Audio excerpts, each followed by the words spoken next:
السلام علیکم پیارے بچوں، کیسے ہیں آپ سب؟ امید کرتی ہوں کہ آپ سب بہت اچھے ہوں گے اور اچھے کام کر رہے ہوں گے۔ تو پیارے بچوں، چلیں اپنے سبق کی طرف۔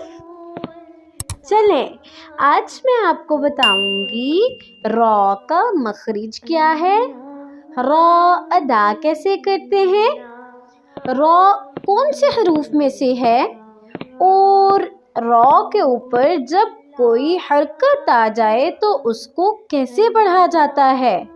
ٹھیک ہے پیارے بچوں؟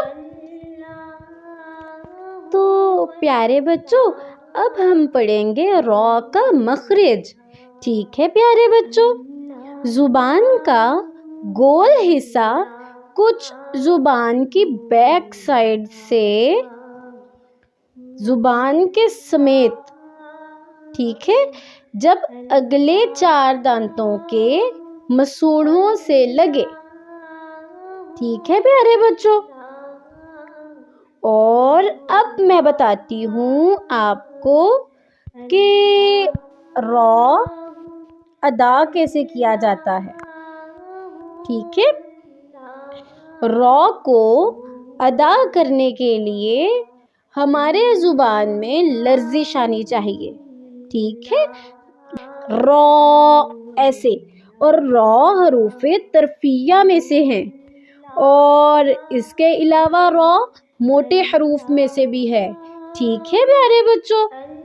اب میں آپ کو بتاتی ہوں کہ را کے اوپر جب کوئی حرکت آ جائے تو ہم اس کو کیسے ادا کرتے ہیں۔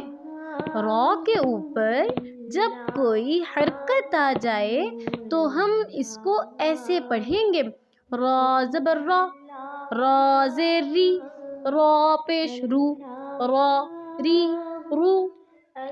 مطلب نہ ہی کھینچ کر اور نہ ہی جھٹکا دے کر۔ اور اس کے اندر ایک اور بات بتاؤں آپ کو کہ را کے موٹے ہونے میں ایک شرط یہ بھی ہے کہ اگر اس کے نیچے زیر آ جائے گی تو را باریک پڑھا جائے گا۔ ٹھیک ہے پیارے بچوں؟